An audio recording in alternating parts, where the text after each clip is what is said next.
Նրան տապանում հյուրընկալել եմ քաղաքագետ, իրանագետ Արմեն Վարդանյանին, պարոն Վարդանյան, շնորհակալ եմ հրավերն ընդունելու համար։ ԱՄՆ-ն 2 ամիս ժամանակ է տվել Իրանին միջուկային նոր գործարք կնքելու համար, երեկ հայտնի դարձավ, որ Թեհրանից պատասխանել են ԱՄՆ-ի առաջարկին, իհարկե բովանդակային առումով առանձնապես տեղեկություն չկա, բայց Թեհրանի դիրքորոշման մեջ մեկ բան հստակ է, որ առավելագույն ճնշումների եւ ռազմական սպառնալիքի ներքո չեն պատրաստվում բանակցել ԱՄՆ-ի հետ։ Ինչ վերլուծություն ունեք իրադարձությունների զարգացման ինչ սցենար սպասել, արդյոք կողմերը կգնան բանակցությունների ճանապարհով լուծման, թե այնուամենայնիվ այդ ռազմական սցենարը անխուսափելի կլինի։ Իմ կարծիքով ռազմական սցենարի հավանականությունը շատ չնչին է, որովհետև դա երկու կողմերի համար էլ խիստ ռիսկային եւ վտանգավոր է եւ իրադարձությունները կզարգանան կամ բանակցությունների միջոցով կամ էլ այս ստատուս կվոն կպահպանվի, ոչ բանակցություն կվարեն, բայց ոչ էլ ինչ որ նոր զարգացումներ տեղի կունենան, որովհետև իրականում 3 կամ 3 չի առաջ օրը Իրանում եւս մեկ նոր հրթիռային քաղաք բացեցին։ Իրանը շատ հզոր ռազմական տերություն է։ Մի տարբեր տվյալներով 1 միլիոնից ավել հրթիռ ունի, շատ լուրջ հրթիռներ, բալիստիկ եւ այլն, նաեւ մի քանի հազար կիլոմետր խոցող, որը կարող է լուրջ խնդիրներ առաջացնել եւ Իրանի հարևանության, Պարսից ծոցում գտնվող ամերիկյան ռազմաբազաների եւ նաեւ ինչպես նաեւ Իսրայելի համար։ Այնպես որ Իրանի հետ ռազմական լեզվով խոսելը նաև ԱՄՆ-ի շահերից չի բխում իմ կարծիքով։ Հիմա ինչն է խնդիրը։ Իրանը ուզում է գնալ բանակցությունների միջոցով լուծել այս հարցը։ Իրանը պահանջում է, որ իր վրայից հանվեն պատժամիջոցները, որովհետև այս ծանր պատժամիջոցները ամերիկյան առավելագույն ճնշման քաղաքականությունը ուղղակի կատվածահար է արել Իրանի տնտեսությունը։ Երեք Իրանի ազգային արժույթը պատմական հակառեկորդ սահմանեց, հերթական անգամ արժե զրկվեց եւ այս պայմաններում այս միտումները շարունակվելու են։ ԱՄՆ-ն շարունակելու է այս քաղաքականությունը, ԱՄՆ-ն ամեն ջանում է, որ դոլարային, այսպես ասեմ, ներկրումները Իրանի տնտեսություն սահմանափակվի, փորձում է սահմանափակել իրանական նավթի արտահանումը, վերջերս ամերիկյան ճնշմամբ Իրաքի կառավարությունը հրաժարվեց Իրանից էլեկտրաէներգիա գնելուց, որը նույնպես դոլարային աղբյուր էր Իրանի համար։ Մի խոսքով, ԱՄՆ-ն ամեն ջանում է, որ Իրանի տնտեսությունը կաթվածահար լինի եւ Իրանն էլ իրոք այսօր տնտեսական շատ լուրջ խնդիրների է բախվում։ Ստեղ բայց հարցն այն է, որ Իրանում ուզում են գնալ լուծման, այդ թվում նաեւ միջուկային նոր գործարքի, բայց իրենք հաշվի են առնում նաեւ իրենց պատմական փորձը, ոչ հեռու անցյալի պատմական փորձը։ Եթե հիշում եք 2015 թվականին Բարակ Օբամայի օրոք ստորագրվեց միջուկային համաձայնագիրը, որով որ Իրանի միջուկային օբյեկտների, Իրանի միջուկային գործունեությունը խիստ սահմանափակվեց, դրեց ՄԱԳԱՏԷ-ի խիստ վերահսկողության ներքո, դրա փոխարեն բազմաթիվ պատժամիջոցներ Իրանի վրայից հանվեցին եւ Իրանի տնտեսությունը սկսեց շնչել։ Բայց հետո տեղի ունեցավ անսպասելին ԱՄՆ-ի իշխանության եկավ Դոնալդ Թրամփը 2016-ին եւ 2 տարի անց 2018 թվականի մայիսին դուրս եկավ ԱՄՆ-ն միակողմանիորեն ընդ որում այդ միջուկային համաձայնագրից եւ հիմա իրենք ասում են, եթե մենք հիմա էլ գնանք մի հատ ստորագրենք նոր միջուկային գործարք Իրանը, որովե երաշխիք կա, որ նույն այդ Թրամփը կամ նրան հաջորդած նախագահը դուրս չի գա այդ համաձայնագրից, չկա։ Դրա համար իրենք էլ իրենց մտավախությունները եւ զգայունությունները ունեն եւ պահանջում են այնպիսի գործարք Իրանը չի մերժում գործարք ընդհանուր առմամբ, բայց իր պայմաններն է իր պայմաններն է դնում, պիտի այնպիսի երաշխավորված գործարք լինի, որ ԱՄՆ-ն չկարողանա այլևս միակողմանիորեն դուրս գալ այդ համաձայնագրից։ Ձեր ասացից երկու հարց, ասացիք կողմերին ռազմական լուծումը ձեռնտու չէ։ Այստեղ դուք նշում եք ԱՄՆ-Իրան, բայց մենք չմոռանանք Իսրայելի գործոնը, որը տարբեր վերլուծաբանների կարծիքով ամեն ինչ անում է, որպեսզի իրադարձությունները զարգանան հենց ռազմական լուծման ճանապարհով, այսինքն Իսրայելը ունենա հնարավորություն հարվածելու Իրանին, եւ երկրորդը հրթիռների մասով։ Մենք նախկինում տեսանք, որ Իսրայելի ուղղությամբ արձակված մեծաթիվ հրթիռներ ուղղակի աննպատակ եղան, այսինքն նրանք չծառայեցին նպատակին։ Հիմա այդ հրթիռների արսենալին կարևորություն տալը որքանով է օբյեկտիվ։ Տեսեք, իրականում այո, ճիշտ եք նշում, Իսրայելը փորձում է պատերազմի մեջ ներքաշել ԱՄՆ-ին, պատերազմ սանձազերծել Իրանի դեմ եւ դրա ներքաշել ԱՄՆ-ին։ ԱՄՆ-ն հասկանում է սա եւ ամեն կերպ խուսափում է դրանից։ Եթե հիշում եք, մի քանի ամիս առաջ, 2-3 ամիս առաջ Սպիտակ տանը մի այսպիսի հանդիպում եղավ Նաթանյահուի եւ Դոնալդ Թրամփի միջեւ եւ հենց դրագրողների մոտ մամուլի ասելիսի ժամանակ Թրամփն ասաց, որ Իրանը շարունակում է հզոր երկիր մնալ եւ նույնիսկ Թրամփը, որը ամենաիսրայելամետ նախագահներից է համարվում ԱՄՆ պատմության, հասկանում է Նաթանյահուի այս խաղը եւ փորձում է այնպես անել, որ չներքաշվի պատերազմի մեջ։ Իսրայելը, որովհետեւ ամեն ինչ անում է, որ Իրանի հետ նոր պատերազմ լինի, բայց Իսրայելի համար միայնակ Իրանի դեմ պատերազմելը շատ լուրջ ռիսկեր է պարունակում։ Նրան պետք է որ այդ պատերազմի մեջ ներքաշվի նաեւ ԱՄՆ-ն։ ԱՄՆ-ն էլ հասկանում է Իսրայելի խաղը։ Հիմա ինչ վերաբերում է հրթիռներին, նախ այդ հրթիռները երբ որ արձակեցին, եթե հիշում եք, դա հենց առաջ բազմաթիվ հրապարակումներ կան, նույնիսկ բացաձայն են այդ մասին հայտարարել։ Իրանական կողմը նախորդ տեղեկացրել էր ԱՄՆ-ին, որ հարվածելու է Իսրայելին։ Օրով, ժամով, սա ամեն ինչ պարզ էր։ Եվ Պարսից ծոցում գտնվող ամերիկյան եւ բրիտանական կործանիչները անվեցին օդ, եւ այդ հրթիռների մեծ մասը հենց օդում խոցվեցին ամերիկյան եւ բրիտանական կործանիչների կողմից, որովհետեւ միայնակ իսրայելական հոպը չէր կարող այդ բոլոր հրթիռների վերացնել, որովհետեւ 95%-ից ավելի վերացվեցին։ Հիմա դա լուրջ ծանրաբեռնվածություն կլինի Իսրայելի հոպի համար, եթե միայնակ դիմակայի այդ հրթիռներին։ Այստեղ շատ կարևոր է ԱՄՆ-ի գործոնը, բայց նաեւ կարևոր է այն, որ նախապես տեղյակ էր պահել։ Հիմա եթե լինի պատերազմ, իրական պատերազմ, այլևս բնականաբար օրով ժամով տեղյակ չեն պահելու։ Անսպասելիության գործոնն է այստեղ կարևոր դեր խաղալու։ Իհարկե, այդ դեպքում արդեն նաև, ինչպես արդեն նշեցի, եւ ԱՄՆ-ի եւ Իսրայելի համար լուրջ ռիսկեր են առաջանալու։ Պարոն Վարդանյան, տարբեր վերլուծություններ կան, որ այս Իրանին տրված 2 ամիսների ընթացքում Ալիևյան ռեժիմը սպասելու է տեսնի ինչպես կզարգանան իրադարձությունները ռազմական սցենարի դեպքում, որպեսզի ավելի լայն հնարավորություններ ստանա Հայաստանից ավելին ստանալու նպատակով։ Հիմա եթե դուք կիսում եք այս կարծիքը, ապա ինչ պետք է անի Հայաստանը այս 2 ամիսների ընթացքում։ Եթե Ալիևյան ռեժիմը գտնվելու է սպասման ռեժիմում, ապա Հայաստանը ինչ գործողություններ պետք է անի, որ հնարավորինս չտուժի հնարավոր բախման դեպքում։ Ես չեմ կիսում այդ Ես այդ վերլուծությունների հետ համաձայն չեմ, որովհետև Ադրբեջանին միայն Իրանը չի զսպում այս տարածաշրջանում, կա նաև Արևմուտքի գործոնը։ Արևմուտքը հստակ բազմիցս ասել է, Ադրբեջանին հստակ մեսիջներ է տվել Հայաստանի դեմ, լայնածավալ պատերազմը կամ Հայաստան ներխուժումը լուրջ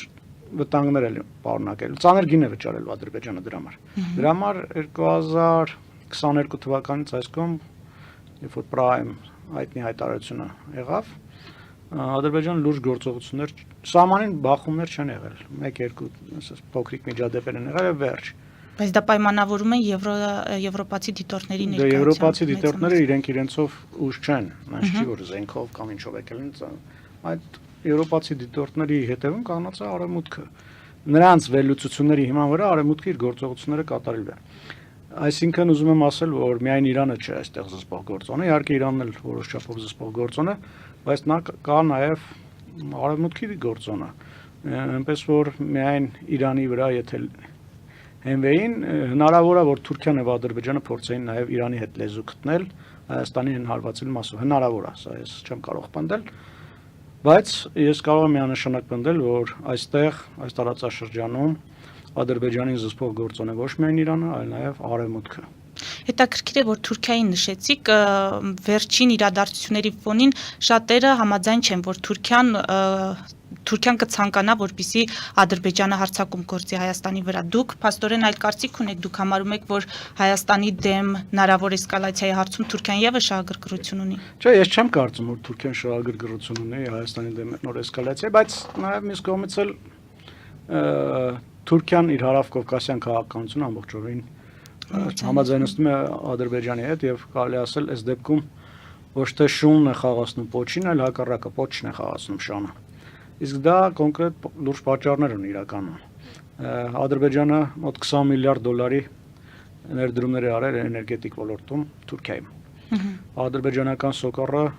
շատ լուրջ ազդեցություն ունի Թուրքիայի վրա։ Ադրբեջանից Թուրքիան էժան էներգակիրներ է գնում եւ այլն, քան այսպիսի բազմաթիվ գործոններ,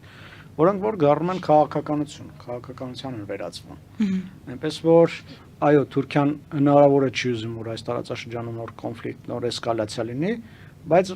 Ամեն դեպքում վերջ խոսքը այդ հարցում պատկանում է Ադրբեջանին եւ թուրք գործիչները, քաղաքական գործիչները բազմիցս հայտարարել են, որ Հայաստանի հետ հարաբերությունների բարելավումը վերջնական, այսպես ասեմ, բարելավումը կախված է Ադրբեջանից եւ Ադրբեջանում էլ դա շատ լավ գիտեն։ Եթե արևմուտքից չունի այդ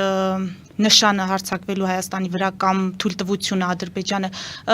այդ դեպքում Ադրբեջանը որքան կկարողանա ձգձգել այս խաղաղության համաձայնագրի ստորագրումը, որովհետև վերջին երկու կետն էլ համաձայնեցվեց։ Ես թվում է որոշ ռազմական, այսպես բախումներ սահմանին կհրահարեն, ինչ որ փոքրիկ, այսպես ռազմական բախումներ եւ տարբեր ձև փորձեն տորպեդարեն այդ գործընթացը։ Մինչև երբ հետաքրքիր է, այսինքն ժամկետների առումով իրենք որքան պատրաստ են, որքան են պատրաստ այդպիսի գործելավորումներ։ Մյուս ճանապարհն այն է, որ կարող են իրենք ուղղակի ասել, որ հրաժարվում են ստորագրել, միջև Հայաստանի իր սահմանադրությունը չի փոխել։ Սա էլ հաջորդ տարբերակն է, ինչ որ մի ձև կգտնեն եւ կխուսափեն այդ համաձայնագրի ստորագրումից։ Դուք ինչ վերլուծություն ունեք ԱՄՆ պետքարտուղար Նիկոլ Փաշինյան հեռախոսազրույցից, մենք տեսանք, որ կողմերը ընդգծեցին, որ հարավային Կովկասում այո էսկալացիան անթույլատրելի է։ Հիմա եղան փորձագետներ, որոնք հայտարարեցին, որ պետք չէ մեկ զանգով ուրախանալ եւ հույսեր ունենալ, որ ԱՄՆ-ն ակտիվ ներգրավվածություն կունենա այս տարածաշրջանում կամ առավել եւս կցանկանա միջնորդի դեր ստանձնել հայ-ադրբեջանական հարաբերությունների կարգավորման հարցում, նաև մենք գիտենք, որ ԱՄՆ պետքարտուղարը Թուրքիայի արտգործնախարարի հետ հանդիպման ընթացքում հայտարարել է, որ Թուրքիայից ակնկալում են օգնություն հարավային Կովկասում խաղաղության հասնելու հարցում։ Սա էլ արդեն գիտեք, ենթադրելի է, որ կմեկնաբանեն, որ ԱՄՆ-ն պատվիրակում է Թուրքիային այստեղ այդ գործընթացը ավարտին հասցնելը։ ԱՄՆ-ն փորձում է Թուրքիայի միջոցով ճնշումներ գործադրել Ադրբեջանի վրա, որ Ադրբեջանը այդ խաղաղության համաձայնագիրը ստորագրի։ Բայց ես էլի եմ ասում, այս հարցում փորձագիտական դաշտի այսպես կարծիքները երկու մասի են բաժանում։ Շատերի կարծիքով Ադրբեջանն է, ոմանց կարծիքով Թուրքիան ավելի մեծ ազդեցություն ունի Ադրբեջանի վրա, ես հակառակը կարծում եմ Ադրբեջանն ավելի մեծ ազդեցություն ունի Թուրքիայի վրա, քան Թուրքիան Ադրբեջանի վրա։ Ասացի ինչի համար։ Շատ այսպես լուրջ գործիքներ ունի Ալիևը Թուրքիայի վրա ճնշումներ գործադրելու։ Դա մենք տեսել ենք նաև 2008 թվականի ֆուտբոլային դիվանագիտության ժամանակ, երբ որ Թուրքիան փորձեց Հայաստանի հետ հարաբերությունները կարգավորել, անմիջապես Ադրբեջանը սկսեց իր բոյկոտի քաղաքականությունը։ Թուրքիայի դրոշները հանվեցին երկրից, մի շարք այսպես հաստատությունների վրայից։ Ադրբեջանը սպառնաց, որ այլևս էժան գազ չի լինելու Թուրքիայի համար եւ այլն եւ այլն։ Իրականում շատ լուրջ գործիքներ ունի Ադրբեջանը Թուրքիայի վրա ազդելու։ Այդ թվում նաև Թուրքիայի ներքաղաքական դաշտի վրա ազդելու։ Հիմա Էրդողանի գործընկերը, կոալիցիոն գործընկերը, ազգայնականներն Դևլետ Բաղչելին։ Չափազանց, այսպես ադրբեջանամետ կուսակցություն, Ադրբեջանի շահերը եւ կարծիքները հաշվի առնող կուսակցություն։ Հակառակը չկա։ Թուրքիան Ադրբեջանի ներքաղաքական կյանքի վրա ազդելու հնարավորություն չունի։ Իսկ Ադրբեջանը Թուրքիայի վրա ունի։ Այդ թվում նաև Էրդողանի կոալիցիոն գործընկեր այդ Գորժգայլերի կուսակցության վրա իր կուսակցության հետ իր կապերով, նաև ինչու ոչ նաև Էրդողանի հետ իր կապերով։ Այնպես որ այո, ԱՄՆ-ն խնդրել է, որ Թուրքիան ազդի Ադրբեջանի վրա, բայց Թուրքիան այդ հարցում շատ սահմանափակ կարողություններ ունի, բացի դրանից էլ ինչպես իրենք են նշում բազմիցս, Թուրքիան բազմիցս հայտարարել է, որ Հայաստանի հետ վերջնական կարգավորումը կապված եւ կախված է Ադրբեջանից, ինչպես Ադրբեջանը որոշի, այնպես էլ իրենք կանեն։ Իսկ Ադրբեջանը, ինչպես արդեն նշեցի, դուք էլ նշեցիք, հակված չէ, փորձում է տորպեդարել այդ գործընթացը։ Հիմա ԱՄՆ-ի դերակատարությանը կխնդրեմ անդրադառնալ հարցիս առաջին բաղադրիչը, այսինքն ԱՄՆ-ն իսկապես Թրամփյան ԱՄՆ-ն պատրաստ է այստեղ ակտիվ ներգրավվածություն ունենալ։ Այս հարցը մի քիչ բաց է մնում, ես չեմ կարող միանշանակ պնդել, ինձ թվում է ոչ մեկ չի կարող դեռևս միանշանակ պնդել։ Ինչու, որովհետև խնդիրներ կան ռուս-ուկրաինական ճակատում։ Այո, իրենց հիմնական երկու ուղղությունները, իրենց ուշադրությունը ռուս-ուկրաինական կոնֆլիկտն է եւ Մերձավոր Արևելքը, Իսրայել-արաբական աշխարհ կոնֆլիկտ։ Այս տարածաշրջանը դեռևս բարձր թողի միջակում է, ինչ որ առումով ամերիկյան նաեւ ամերիկյան քաղաքականության։ Իհարկե զանգեր, հեռախոսազանգեր, ինչ որ հանդիպումներ ունեն, բայց երրորդական նշանակություն ունի հարավային Կովկասը։ Իրենց համար ռուս-ուկրաինական կոնֆլիկտ, Չինաստանի օրեցօր աճող ազդեցությունը ամբողջ աշխարհում եւ դրա զսպումն է, Մերձավոր Արևելքի կոնֆլիկտը Այս հարցում իհարկե իրենք ուզում են որ պատերազմ չլինի, կոնֆլիկտ չունի, բայց ինչքանով կներգրավի ԱՄՆ-ն դեռևս այս հարցը բաց է մնում եւ ես կարծում եմ որ միանշանակ որևէ մեկը չի կարող պնդել։ Դրա համար մենք տեսնում ենք որ Հայ-Կովկասյան հարցում ինչ-որ ընդհանուր հայտարարությունները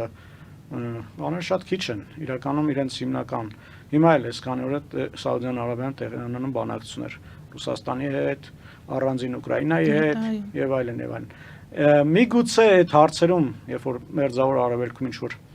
եւ ռուս-ուկրաինական պատերազմի ինչ-որ նոր այսպես փոփոխություն ունի,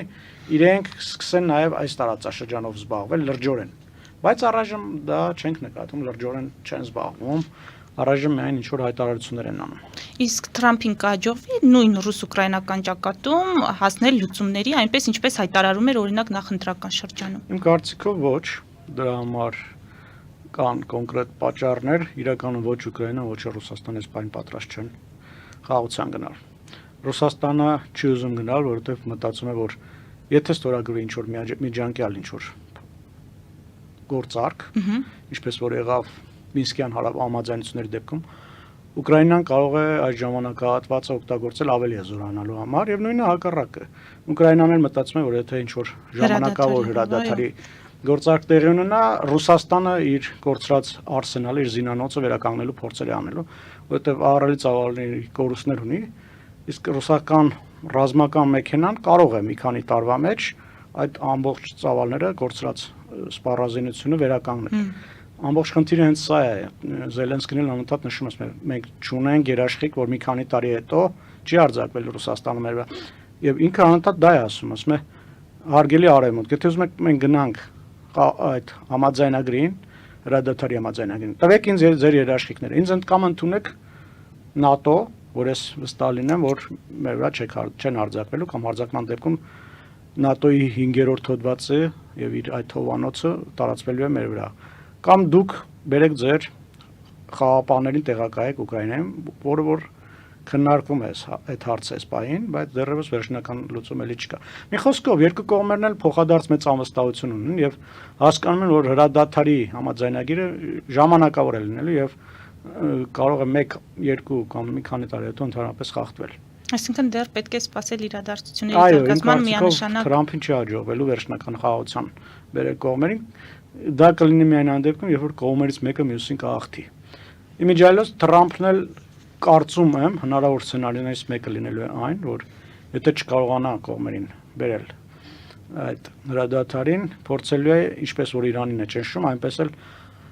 ռուսական նավթի արտահանումը սահմանափակել կամ այնպես անել, որ նավթի համաշխարհային գները ընկնեն եւ Ռուսաստանի տնտեսությունը քիչ գումար մտնի եւ այսպիսի միջոցներով, այսպիսի ճնշման քաղաքականության շնորհիվ Ռուսաստանին բերել եւ նստեցնել բանակցությունների սեղանի շուրջ։ Մեր հարցազրույցը ամփոփենք էլի մեր խնդիրներով։ Բաքվի բռնապետը Աղդամում 15 րոպե ելույթ է ունեցել, ոչ մի բառ չի խոսել խաղաղության հնարավորության մասին Հայաստանի հետ, փոխարենը կրկնել է այդ թեզերը, որ հայ ժողովուրդը թշնամի է, հայկական ֆաշիզմը աշխարհում աննախադեպ է։ Հիմա մենք Ալիևի այս ռետորաբանությունը արդյոք կարող ենք օգտագործել իր իսկ դեմ։ Եթե կարող ենք կան այդ հնարավորությունները, ապա ինչու մենք չենք օգտագործում։ Կարծում եմ փորձում են օգտագործել հայկական դիվանագիտությունը ամբողջ աշխարհում հենց դրանով է զբաղված է։ Փորձում է ցույց տալ, որ ինքը խաղաղության կողմնակից է եւ հենց Ադրբեջանն է տորպեդարում այդ գործընթացը եւ ինչ որ առումով հաջողության հասնում են արդեն նույնիսկ արևմուտքում են խոսում, որ Ադրբեջանը հակված չէ գնալու խաղաղության պայմանագրի։ Նույնիսկ եթե հիշում եք, մի քանի օր առաջ եւ Ֆրանսիայից եւ եվրոպական այլ երկրներից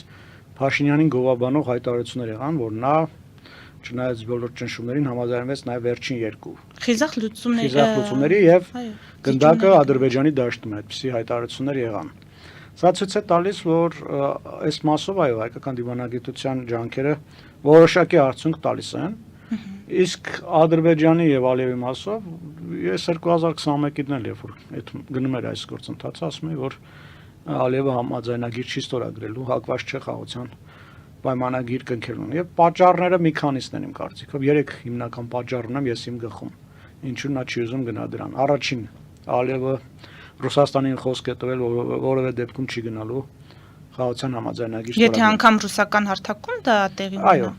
Այո, որովհետև Ռուսաստանին պետք չի, որ այս կոնֆլիկտը լուծվի։ Իրեն պետք է կոնֆլիկտը մնա, որպեսզի կողմերի վրա մշտական ճնշումներն։ Երկրորդ եւ երրորդ տարբերակն են ներքին, այսպես ասեմ, ծածկույթ ունեն, այսպես ասեմ, ենթաշերտ ունեն։ Ալիևը լինելով բռնապետ, իսկ բռնապետները որպես կանոն ուզում են միշտ ինչ որ պատերազմ, ինչ որ կոնֆլիկտ երկրի ներքին խնդիրներից Խուսափելու, այո, դժգոհությունները պարպելու, իրենց վրայից ուշադրությունը շեղելու համար։ Այդ բոլոր բռնապետները ամբողջ աշխարհի հետ են, իրենց պետք է թշնամու կերպար եւ պետք է որ ժողովուրդը այդ թշնամու կերպարից ելնելով այլևս լուրջ հարցերը, այդ նաեւ սոցիալական հարցեր չբարձրացնի։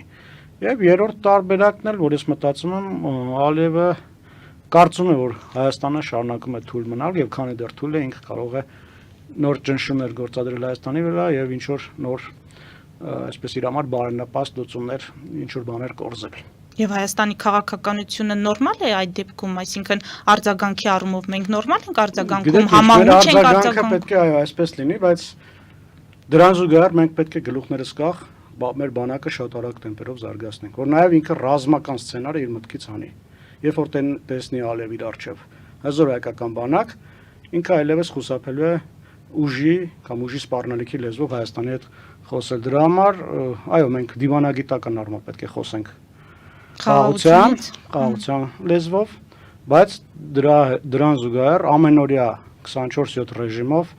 զարգացնենք մեր բանակը, ուժեղացնենք եւ ամեն ճանենք, որ Ալիևի մտքից դուրս գա ռազմական ճանապարհով ինչ որ հարցեր կամ շանտաժ անելը մոռանա Ալիևը։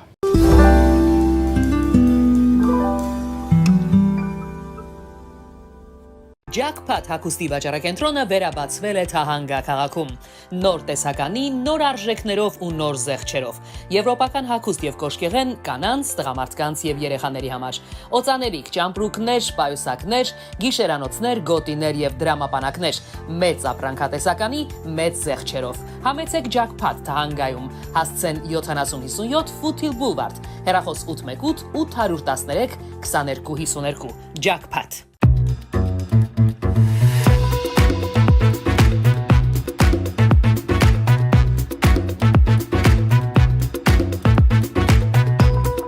Արարատ ռեստորան, ընտանեկան եւ ընկերական ժամանցի լավագույն հասցե, սիրված արտիստներ, հյուրընկալ մթնոլորտ, հարուստ ճաշացան, անմահական խորտիկներ, Արարատ ռեստորան, հասցեն անփոփոխ, սիրով սպասում ենք ձեզ։